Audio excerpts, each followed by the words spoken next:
challenger. My God. From Chicago, Illinois. God. Weighing 218 pounds, CM Punk. Oh, yeah. I bet CM Punk's glad he made that choice.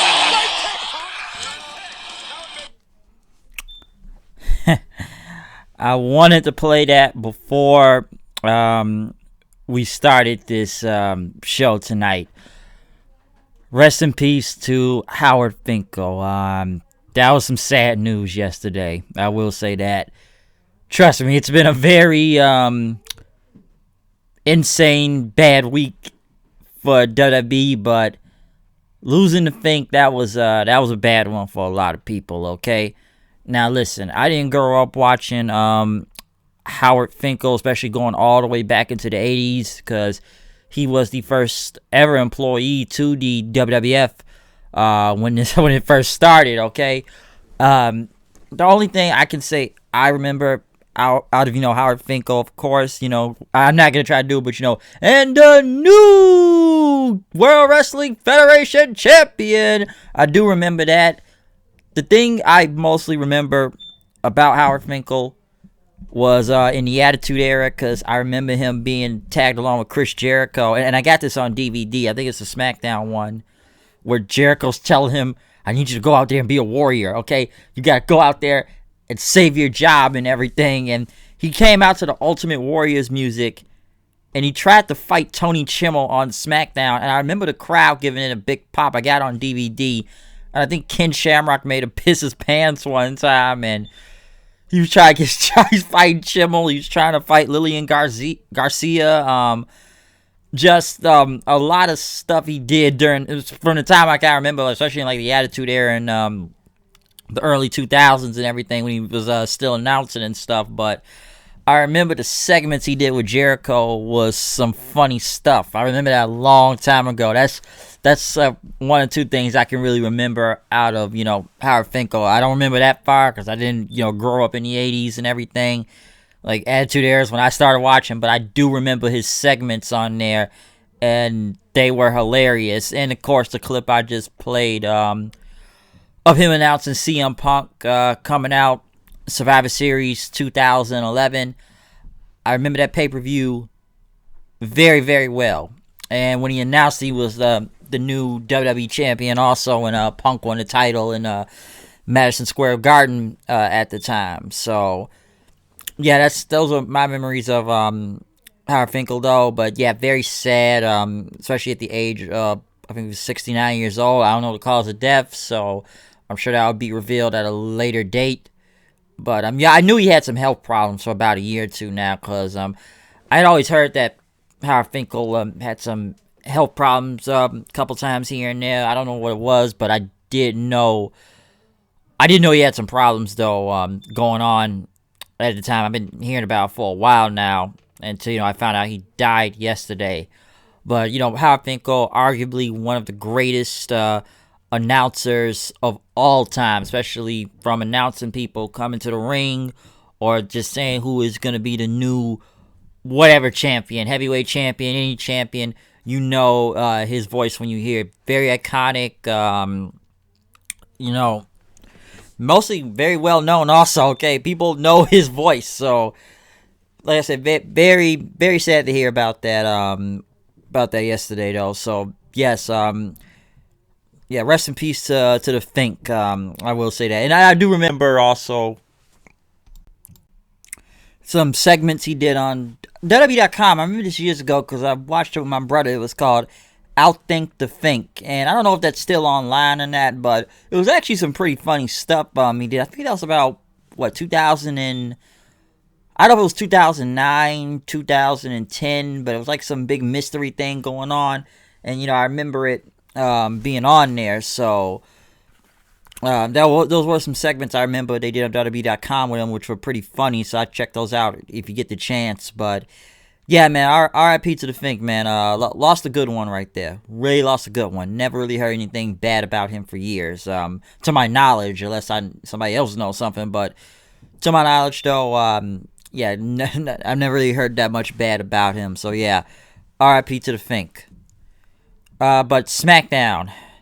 What do we got tonight on SmackDown, huh? What do we got here tonight on SmackDown? One thing I can say before we begin anything of this show, this will be the last live show that's going around for SmackDown for a while, because it was announced today that WWE is going to go back to the taping schedule. So I guess it'll be marathon tapings, mostly to keep the wrestlers, personnel, and staff safe, because I already thought it was crazy enough that why they doing live shows every week, which is already weird enough that they're doing, they're an essential business, if you want to call it. But, hey, man, gotta pay that money, I don't know, Vince is the ops out here, or, the Connect or whatnot, or he knows the Connect, or he is the Connect, he's a magic man or something, but, the government, Trump, whatever, but hey, they're an essential business. But yeah, there won't be any live shows after tonight. So they will go back to taping, because obviously it's a big risk of flying everybody back in and out, back and forth to, do these shows, which, tape doesn't make it better. But yeah, I guess they want to try to push through and try to stay away, because, self-quarantine, you got to do a lot of times and everything, especially in this whole virus and stuff. But yeah, WWE will be going back to taping shows after tonight. But we do kick this show off, though, with the moment of crap, or the moment of piss, or the moment of I don't give a fuck about this segment. Nikki Cross and Alexa Bliss, the tag team champions, as their guest was going to be Braun Strowman, the Universal Champion. Bliss pretty much talked about Strowman, about the segment from last week with Wyatt, which they played. Strowman's response to it was, no one knows him better like Bray Wyatt does. They were in the Wyatt family together, which is funny now that two of these family members are released from this company at this point in time. After a couple of days ago. But Strowman pretty much talked about how Wyatt and, about him being a family, and it's a part he was trying to forget. Say that's not him anymore, is he just wants to forget about it. And Strowman said that Wyatt didn't create him, that Wyatt is just a manipulator. And he knows if Wyatt wants to challenge him for the title, so be it. But if he's going to come, for him rather than the title, then he's going to get these hands. Next thing you know, Strowman looks in the corner for some reason. He says, "Is that for me?" And, I didn't know he was talking about. And talk about it was a gift, present in a box. And she said, "Oh, Bliss, you got me a gift?" She says, "No, I didn't get you a gift." But you say, "Oh, no, Bliss, I know you got me one. We were in Team Little Big, the Mixed Match Challenge," or whatever team they were called at the time. Forgot they were a team at one point. And he still thinks it's for him, even though they told him it wasn't for him. I don't know why it's like he just went there in the corner, gets the box. It's for him after they tell him it's not for him, but he's still going to open the present, though, for some reason. And next thing you know, it was a black sheep mask. That's when Strowman first debuted in the company, was with a black sheep mask. I forgot what SummerSlam it was. I think it was 2015, if I remember. Or was it 14? It was one of the two. But pretty much, Bliss and Nikki Cross backed away very, very slowly, then scared of the mask. They were very scared, like it was going to kill them or something, or maybe blow itself up, or I don't know, set some nerve gas off or something. And Strowman pretty much looked at the mask as Wyatt's laugh happened, and so the mind games begin with the Strowman and Wyatt feud, because I don't know, that's how it's gonna begin, because mind games and Wyatt family stuff. But he did look like a goofball by trying to open the box. Next, right after that, Sasha Banks went against Tamina. If Tamina wins, she gets a title shot. Bayley was on commentary. Okay, the biggest things I can take was the botches in this match. And I don't know who could I fault more. Could I fault Tamina more? Or could I fault Sasha more? I'm sure most of this is going to go on Tamina, especially after Sasha went off the ropes and jumped into her, which was supposed to be a Uranagi. I thought it was just a clothesline. They could have covered that up and said clothesline and went on with it, because it really did like a clothesline. And I remember Sasha trying to get like a roll-up pin, but it's like she slipped over Tamina and fell, and like Tamina had to back herself back to get to the ground. So yeah, this match was like 2 botches, or maybe it was 3, but I think it was 2 botches in this match. Bayley tried to get involved. Lacey Evans' music hit, and next thing you know, just jumps off into Bayley. Tamina ended up hitting a super kick on Sasha on the outside and getting her back inside then, and hitting another super kick for the win. So Tamina goes over Sasha, and I'm sure people on the internet are losing their shit right now for Sasha losing to Tamina of all people. Which some people wonder, why is Tamina even getting a title shot in general, or just even why is she even doing anything, because some say the poor booking they've done with this woman for years. Or maybe she's just not that good in the ring, and trust me, I've already seen enough people say tonight that, well, Tamina should have been part of that list of people that got released the other day, because, you know, she's that bad, so what value does she has? I don't know, but apparently they like Tamina for some reason. Well, they already got a storyline, so what, they're gonna fire her during a whole story? What, they've already done that with already one other person, but he's still in the company right now. But Tamina, I guess they're just trying to give different people a chance, I guess, around here, because they barely use it. I'm gonna get to the next person also, that didn't make any sense also, but yeah, man, I guess they're gonna try to make Tamina look like some type of threat in this whole Sasha Bayley feud or whatever. But you know, Lacey Evans helped her get the win, and then they interviewed her in the back, talked about Sasha Banks, that she's going to pay for everything that she's done for her, and she's gonna, you know, she kept talking about her military background, and you know, she's a Marine, and the mission is to win, and pretty much took off her glove, even though she's still like the Southern Belle, but it's time to lace up the boots, and her fists, you know, the woman's right had pretty much Sasha's name on it, crossed out. So that's going to be a Money in the Bank qualifying match next week. But yeah, Tamina gets the win over Sasha. I'm sure people are thinking they don't know what to do about that. Sheamus went against Denzel DeGirante. I don't know why they have Sheamus beat up jobbers every week. He beat him up, and then he hit the bro kick on him. But after that, though, they were talking about Jeff Hardy then, and Sheamus pretty much started hitting the announce table, getting into Michael Cole's face, and he says, I will not be disrespected. All you talked about is Hardy. I'm being dominant in the ring, and all you talk about is Jeff Hardy, which I'm sure that's going to be the next feud, because they didn't go to the next Jeff Hardy video, which was taken from the WWE Network, which had Chapter 2, The Fall, which pretty much showed people interviewing as Jeff left the company in 2009, but why Jeff was released, talking about all the drugs he was on during that time, and throughout the years, pretty much going all the way up almost to the day, or him going to jail, drunk driving, which still Jeff has some problems still to this day. Hopefully he can stay clean, but you know, Jeff Hardy, especially that infamous, some say the infamous video he was shooting on CM Punk and he was high on whatever. I don't know, man. Jeff Hardy's got a lot of problems, so this was the downfall of Jeff, and now it's the redemption next week, which I'm sure it's going to be of him returning with his brother Matt to WrestleMania a few years ago, but now his brother's gone from the company again, so when is Jeff coming on TV? I don't know, but Jeff versus Sheamus is most likely the next feud going on. They didn't show Dana Brooke getting ready for a match, and Carmella says, hey, we're supposed to be going for the tag team titles, and you're facing Naomi tonight. And she said, listen, I can do both. I can get the Money in the Bank, and I can do the tag team title thing. And Carmella says, all right, whatever you say, good luck. And next thing you know, they talked about this. Okay, now I don't know a lot about this, and maybe I need to look up more details, but apparently Money in the Bank is going to be at Titan Towers on the roof, I guess, or you have to climb the corporate ladder. So they have to fight to the roof of Titan Towers, or they have to fight in the building of WWE headquarters or something. I have no idea what this is or how this is going to work, which, okay, it's different, but this sounds like some off-the-wall crazy stuff right now. Whatever, climb the corporate ladder. So, the briefcase is going to be on the roof. So, is this some type of chase thing or something? So, it's not a ladder. I'm assuming it's a ladder match, but is it a ladder match? I don't even know. So, they got to fight in the at Titan Towers corporate office to the roof of the building. Or is there a ring on the roof of the building? Or, I don't know. I have no idea how this is going to work. I'm just kind of going what they say. Maybe they'll explain more of the rules, but I'm trying to picture this whole Money in the Bank thing in my head right now. It's apparently on a roof then.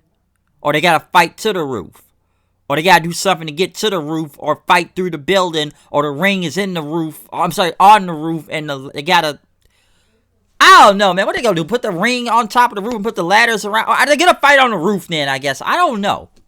Or climb up. Wait, if you're fighting on the roof, where they gonna put the briefcase at? If the ring is on top of the roof and it's still a ladder match, I'm just taking a guess right now. Is it a helicopter? Is something gonna be holding up to grab the briefcase? I don't know. I'm kind of taking a guess, but I was very confused about why or what was going on with that. So that didn't make a lot of sense. Naomi went against Dana Brooke. Oh boy, I rolled my eyes when Dana Brooke won, but I guess they're giving people like Tamina and Dana Brooke, who don't really do nothing or just not that good, they're trying to give them a chance, I guess. And I'm saying, like, she went over Naomi to get the Money in the Bank. Okay. I don't know. And I don't know, where did she go? She went over to Michael Cole and hugged him then. Everybody loves yelling or getting close to Michael Cole nowadays. And some people say it's not really safe right now, especially with a virus going on, okay? But I don't know, man. I don't know what Dana Brooke. We'll see what happens. But when I saw pin Naomi, I rolled my eyes. Next, though, we had Sonya Deville come out. Pretty much talked about what happened at WrestleMania through this whole Otis story, and talked about she pretty much was sad and wanted Mandy Rose to come out, saying we spent so many time over the past 5 years, from Tough Enough to NXT to all the way to now, to Fire and Desire and everything. Pretty much says you're like my own family and everything. You went to my sister's wedding and stuff. We want to fix this, which she did end up calling out Mandy Rose. And she says, listen, you're the most selfish human being I've ever met in my life.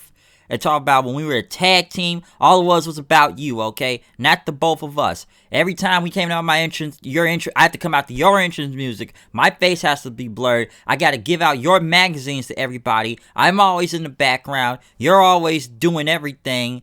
And, like, you couldn't keep the focus on the team, okay? You went to Otis, which I'm sure you've been gagging. I got that line, the gagging part with Otis and everything. And it's Ziggler that cares about you, not Otis and everything. And now I just want to see you get hurt. You're just a dime a dozen bottle blonde who looks like she was created from a lab. You have no talent. You're just eye candy. I've worked 5 years to get where I am, okay? That I am a real champion here. I'm a fighter, an actual fighter, not some centerfold bitch. Which some say tonight this was the best promo that Sonya Deville has ever cut in her career, basically. Which, that was a great promo. Real great promo from Sonya Deville. Which, half of this stuff is true. In a way, a bit of a shoot also. Especially how it is. She has stood in the background. Mandy Rose comes out during her entrance. She's blurred out most of the time. Giving out magazines, standing in the background. Basically the second banana. Didn't focus on the team. We could have been the tag team champions. Great promo by Sonya Deville. Honestly, this is the only promo I've ever really seen her cut, honestly. So, there you go. But Ziggler came out, tried to break this up, saying that Rose making a huge mistake, and they said we can all make this up and everything. And she says, look me in the eye. He pretty much told, look me in the eye and tell me you don't have anything to feel for me. Pretty much, Ziggler tried to touch her, but Rose pushed him back. Deville pretty much punched, Mandy to the ground. Ziggler tried to, kind of break it up a little, but Otis came out then and pretty much took out Ziggler then after that. Deville jumped on top of Otis's back, but Rose pulled her down. Ziggler and Deville pretty much got out of dodge, but Ziggler came back and went after Otis. Otis hit him with the caterpillar. So, yeah. Great promo by Sonya Deville. At least they're doing more with this story. Didn't they fire the woman that came up with this whole thing the other day also? In that whole release thing? So I think I don't know. I guess I'll have a different way of this story, but I swear they just fired the woman that created this whole thing. I read the other day too, part of the whole release stuff. But that was not a bad segment. That was actually pretty good. But next they played the Howard Finkel video tribute. That was good. Miz talked about promo, talking about this is the most injustice in WWE's had to do. After Morrison already defended the tag team titles, They played a video about the Forgotten Sons. And, I talked with my neighbor about this today, about the Forgotten Sons, because these guys sucked on NXT, and they done nothing. They did nothing on NXT, okay? They were just there. They were bland. Gunner was the only one to care about. I still don't think they have a chance on the main. Well, they never had a chance on NXT, so why should I think they have a chance on the main roster? Now, I could be wrong, and maybe they do something different with them. It worked for Elias for a minute. Hey, they thought this guy was the shits in NXT. He gets to the main roster, the guy comes super over then at one point. So maybe things could change for the Forgotten Sons. I don't know. I still don't think it will happen, but I'm somewhat willing to give them a chance. Somewhat willing. So we'll see what happens with the Forgotten Sons. Daniel Bryan went against Cesaro to qualify in the Money in the Bank match. Not a bad match. One thing I could take from this match was one of them Truth Be Heard promos. The hacker, the Sami Callihan wannabe, I like to call right now. Basically, they're stealing this gimmick from Impact. I know it's Mustafa Ali, but I guess it's also he's trying to break up tag teams now, or groups from Sasha and Bayley to The New Day, The Miz and Morrison, Heavy Machinery and others they showed on the screen. So this hacker's trying to break up everybody. But the match between Cesaro and Bryan, very, very good match, very solid. They had some good time out there. They had about 2 commercial breaks, but I did like that GTS Cesaro hit was pretty good. As some would say, very mat-based, a lot of counter submission holds. Cesaro going for the crossface, but Daniel pretty much putting it into the yes lock and everything. They dodged it several times. Bryan pretty much went for the yes lock, but Nakamura tried to get in, but Gulak stopped him, and Cesaro tapped out. Listen, I got no problem with Daniel Bryan going over, but I'm sure a lot of people are saying right now Cesaro could have won this match, and I actually agree. Give Cesaro the chance, because last time I keep hearing, isn't Daniel Bryan trying to take off a quarantine and trying not to be around or something right now? And trust me, I know a lot of people say Cesaro deserves better, which of course, because honestly, every time you see the guy, he puts on really good matches. Well, that's been for a long time, but still loses and everything. I felt like he would have needed the Money in the Bank. Even I kind of thought Cesaro was going to go over at least, and Nakamura gets involved, but once again, Cesaro, back to the drawing board, I guess. I haven't seen Sami Zayn with them for some reason. It's 2 weeks in a row now. He isn't out there with them, but I would have been fine if Cesaro went over in this match, though. Big E cut a promo talking about the titles tonight. Elias looked like he was on his way to the ring until Corbin attacked him, beating him up several times, throwing him to the truck. I think it was a truck right there. But threw him around several times. Squished his hand. I know that. But yeah, squished his hand. Then he drug him somewhere. I don't even know he dragged him and everything, but he dragged him away, and then they come back from commercial, and he's sitting somewhere, and Corbin's still beating him up, I guess, all this time at the commercial. Corbin's talking about how he's the king and everything and stuff. He's the king of this, the king of that, and, he beats him with his shillelagh several times, and then he took the guitar and hit Cesaro over the back with it. Listen, I thought this was going to be done at WrestleMania, okay? Then again, nobody cared about that match at WrestleMania, nor no one cares about this feud in general. But apparently, they want to continue this for some odd reason, which nobody wants to see. Okay, so this feud continues between Corbin and, Elias there. This is basically like the Roman feud. This is the feud that never ends, and it's going to get dragged out for many, many more months. Just like Roman, it was dragging on forever. And right now, this looks like it's dragging on forever. Even at the WrestleMania, it's dragging on forever. Nobody want to see this stuff. Corbin, here we go. Elias, no one cares. No one cares. No one cares, alright? Nobody cares about this, alright? No one.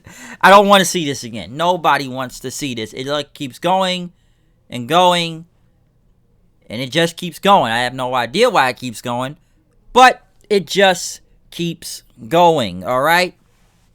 But The main event of this show, then, we got the New Day. Well, I shouldn't say the New Day, but the tag team titles on the line. Big E, The Miz, and Jey Uso. One thing I did like was, Big E.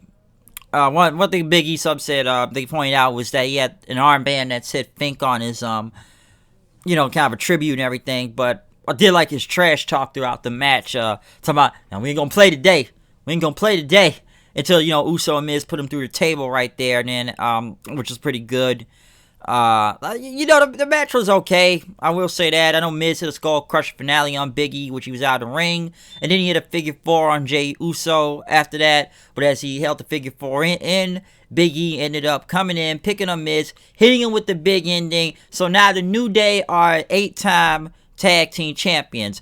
That's something I didn't expect, and it was very anticlimactic of how it even, he just got the big ending. But since this match almost started like about, 8:48 or 8:49 at night, I can see why this match didn't even go that long for the tag team titles. By the way, this is a singles match for the tag team titles also.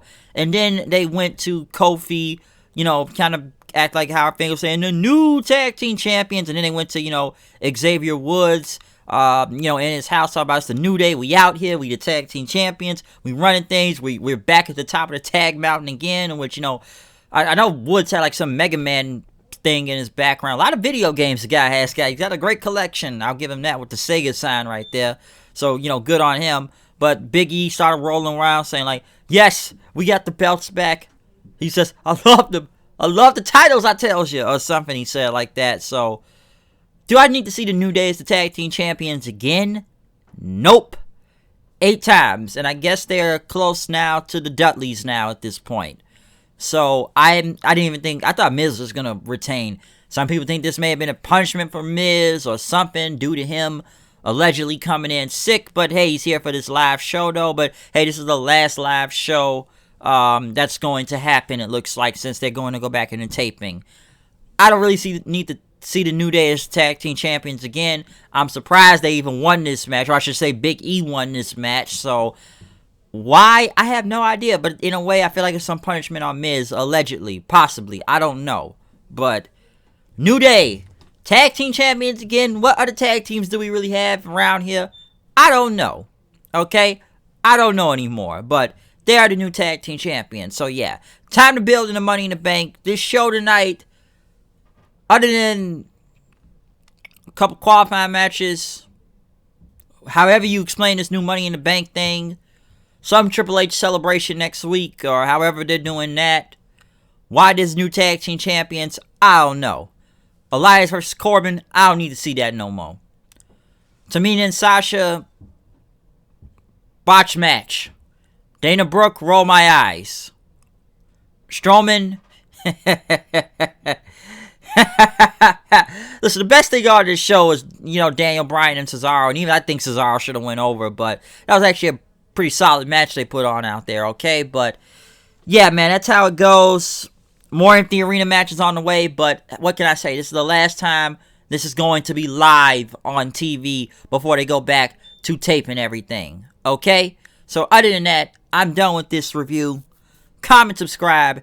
Tell me what you thought about Smackdown. Tell me what you thought about any review this week. Tell me what you thought, and you can go check out the video right now about my thoughts on the recent releases from this week, in the WWE and all the cuts they've been making and stuff.